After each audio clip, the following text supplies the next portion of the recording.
எந்த அளவுக்கு வேறுபாடு இருக்கு, இந்த செம்ல நீங்க என்னெல்லாம் சிக்கல்களை சந்திக்கிறீங்க அப்படின்றத பத்தி நம்ம பார்க்கலாம். நம்ம தமிழ் பாடத்தையே எடுத்துக்கலாம். இப்போ தமிழ் பாடத்தை எடுத்துக்கிட்டோம் அப்படின்னா போன செம்ல தமிழ்ல என்னெல்லாம் படிச்சிருக்கோம்னா எல்லாமே இக்கால இலக்கியம் தான் படிச்சிருக்கோம். இக்கால இலக்கியம் புது கவிதைகள் பத்தி அதிகமா படிச்சிருக்கோம். நமக்கு ஒரு 5 புது கவிதைகள் இருந்திருக்கும். அப்ப 5 புது கவிதைகளை நம்ம படிச்சுட்டு வந்திருக்கோம். ஆனா இந்த செம்ல அப்படி கிடையாது, புது கவிதைகள் இல்லை.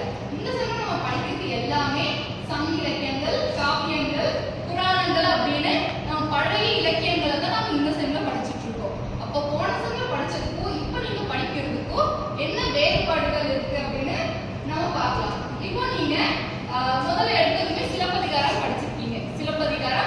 சிலப்பதிகாரம் அடுத்து கம்பராமாயணம். அப்ப நீங்க இதை படிக்கிறப்போ என்னென்ன டிஃபிகல்டிஸை நீங்க ஃபீல் பண்ணீங்க அப்படின்றத நீங்க சொல்லலாம். இப்போ இதை படிக்கிறப்போ எனக்கு இது இவ்வளவு கஷ்டமா இருந்துச்சு அப்படின்னு நீங்க என்னெல்லாம் உணர்றீங்களோ அது உங்களோட ஒரு பாயிண்டா நீங்களே சொல்லலாம்.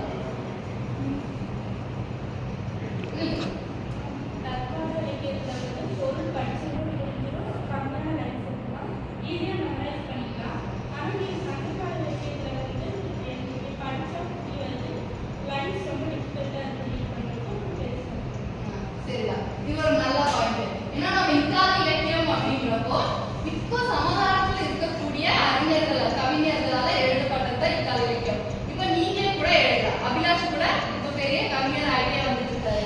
அப்போ சமகாலத்தில் இருக்கக்கூடிய தமிழ் வார்த்தைகளை வச்சு எழுதுறது இக்கால இலக்கியம் அப்படின்றதுனால யாருக்குன்னா பொருள் முடியும். ஒரு டைம் படிச்சதுமே அதுல என்ன சொல்ல வராங்கன்றத நம்மளால புரிஞ்சுக்க முடியும். ஆனா காப்பியங்கள் எல்லாம் அப்படி கிடையாது. காப்பியங்கள் எல்லாம் 2000 ஆண்டுகளுக்கு முன்னாடி எழுதப்பட்டதுதான் சிலப்பதிகாரம் எல்லாம். அப்ப அந்த காலத்துல இருந்த தமிழே வேற. இப்ப தமிழ் அப்படின்றது ரொம்ப எளிமையாயிடுச்சு. அந்த காலத்துல தமிழ் எல்லாம் நல்ல இலக்கிய வார்த்தைகளா பயன்படுத்தி இருப்பாங்க. அப்படி இலக்கிய வார்த்தைகளா பயன்படுத்தின அந்த காப்பியத்தை நம்ம படிக்கிறப்போ எடுத்தது நமக்கு பொருள் புரியுது கஷ்டம் அப்படின்னு நீங்க ஃபீல் பண்ணுறீங்க. ஆமா, அதான் இந்த சிலப்பதிகாரம் எல்லாம் இளங்கோவடிகள் எழுதுறது படிச்சதுமே ஒரு டைம் பொருள் புரியாது, வரிகளும் அதிகமா இருக்கு.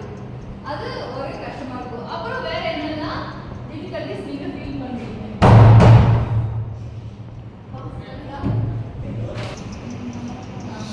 சரி, இப்போ அவங்க சொன்ன மாதிரி மெமரைஸ் பண்ணவும் கஷ்டமா இருக்கு. வேற நீங்க என்ன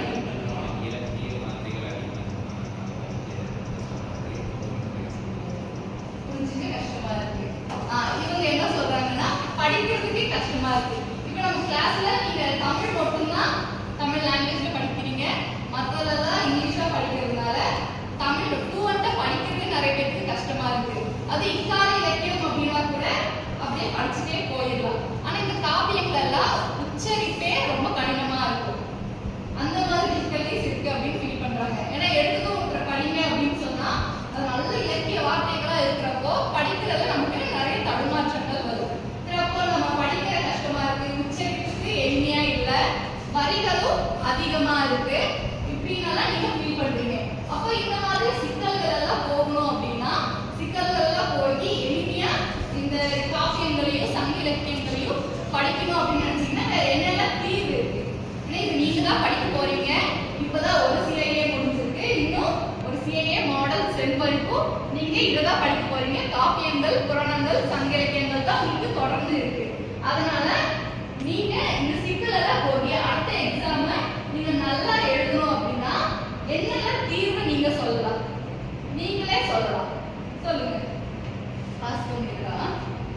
ஸ்டார்ட் பண்ணலாம். சரிடா, அப்ப நம்ம இவ்வளோ டிஃபிகல்டிஸ் எல்லாம் இருக்குன்னு பார்த்தோம். அப்ப அதுக்கான தீர்வு என்னெல்லாம் பண்ணா நம்ம இன்னும் நல்லா படிக்கலாம். புரியாத ஒரு காப்பியமாவே இருந்தாலும் எப்படி எளிமையா படிக்கணும் அப்படின்னு நீங்களே எதனா சொல்லுங்க.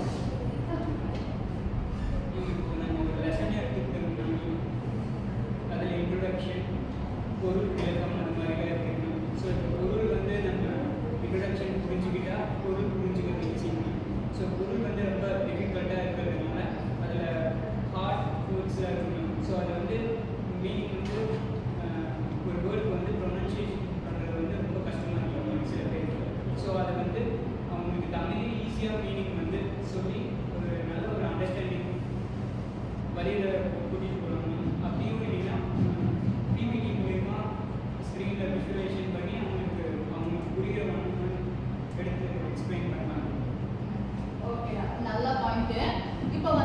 இப்போ காப்பி அண்ட்